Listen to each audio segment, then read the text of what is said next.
Well, I'm curious, how do you change negative thoughts into positive ones?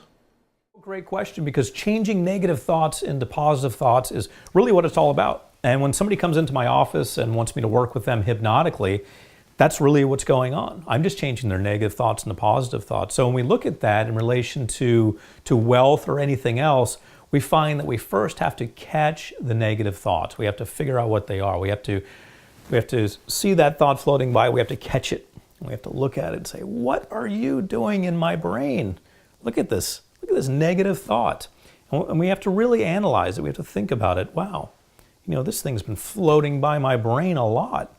And I have finally latched onto it and caught it. I'm going to isolate it, and I'm going to work on getting rid of it. I'm going to take its power away. So the first thing you have to do is catch the negative thoughts. And unfortunately, they're everywhere all the time. Negative thoughts are so easy. I shared the idea of, oh, you're such an idiot. That came from my father, who, again, had the best intentions for me, but that's just his way of expressing himself and encouraging me to do better. Well, some people have it a lot worse than that. Some people have all kinds of terrible words that have come to them from parents and other people. And every time something happens, they think, well, that's just the way it goes for me. That's my luck. Oh, if it was going to happen to anyone, of course it was going to happen to me. That's the way it goes. So negative thoughts like this, not only negative thoughts that negative things are going to happen to them, but negative thoughts that go so far as to say that when those negative things do happen to them, they somehow deserve it because they're being punished for being them. So this can really go far, and I found this out from working with clients in a hypnotic setting, working with people through hypnosis to help them. First, you have to catch these negative thoughts and realize that they've possibly grown from a seed into this large oak tree that needs to be removed from the forest, or at least it needs to lose its power. So catch the negative thoughts, and if you have a lot of them, then just work on a few at a time, or maybe even one. Sometimes there's just this one core negative thought that people have, and they really don't understand that all the other negative thoughts come from that negative thought. For example, some people believe they're just not worthy of wealth. Some people have that as a negative thought. It can get there in all kinds of ways. Maybe their parents didn't have a lot. Maybe their parents talked about rich people being bad. Rich people are so-and-sos because they're so mean with their money, and maybe these ideas got in the person's head, so they think that they shouldn't have wealth for whatever reason. And this type of core negative thought, this idea of wealth aversion, that I shouldn't have it because it's bad or it's not for me or I'm not worthy, but this idea of being averse to wealth can spawn all kinds of other thoughts and actions. So if you can reach out and catch something that I would consider to be a core thought, core negative thought, then that's very powerful. Then you can start to look at it and say, thought, what are you doing here? How did you get here? How many ways have you affected my life? And so forth. So the next step after you've caught on to that thought, for some people it's very easy. They can just readily realize it. For some people they may have to backtrack a little bit and find out what's really going on, what the thought really is. The next step is to find a positive aspect of the thought. Now, you may think, well, if someone has a thought that they shouldn't be wealthy, that they don't deserve wealth, well, what's the positive aspect of the thought? Well, if you think about it, at least the thought is about wealth.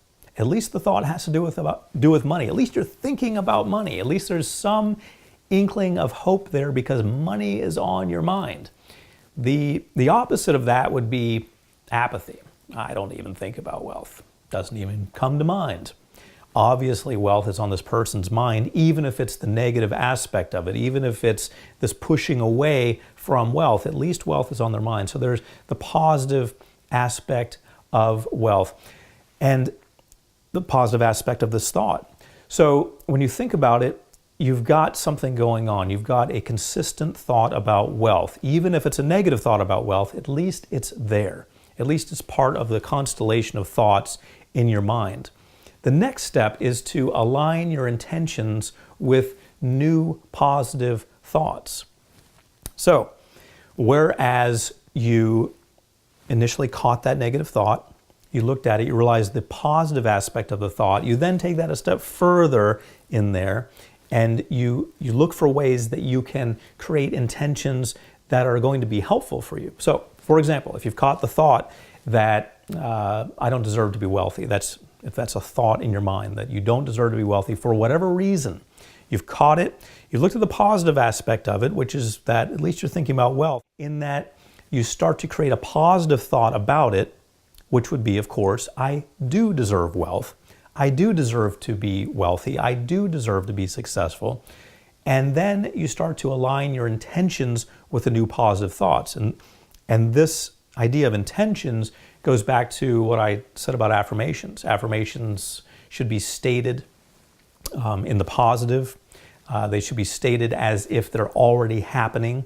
And they should be as succinct, meaning as short and as focused, as specific as possible. So a great intention would be, I have $100,000 in the bank. That's very succinct. It's as if it's already happened. It's very specific, very focused. So it meets the qualifications of being a great intention. So rather than just having this vague idea of, okay, I caught this negative thought that I don't deserve to be wealthy, and I change it to I do deserve to be wealthy, that's nice, and that is good, and you should do that. That is a definite positive step.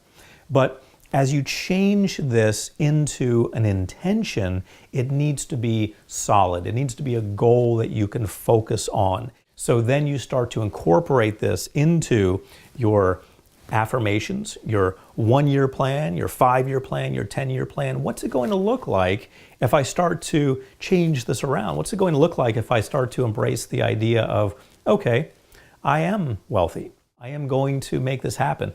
What does that look like on paper? Go ahead and write that down. In fact, you can do that now. What are your goals with this? How much money do you want to have a year from now, 5 years from now, 10 years from now? What's actually going to happen? So you align your intentions with your new positive thoughts. Your new positive thoughts are the fact that you're going to have more money.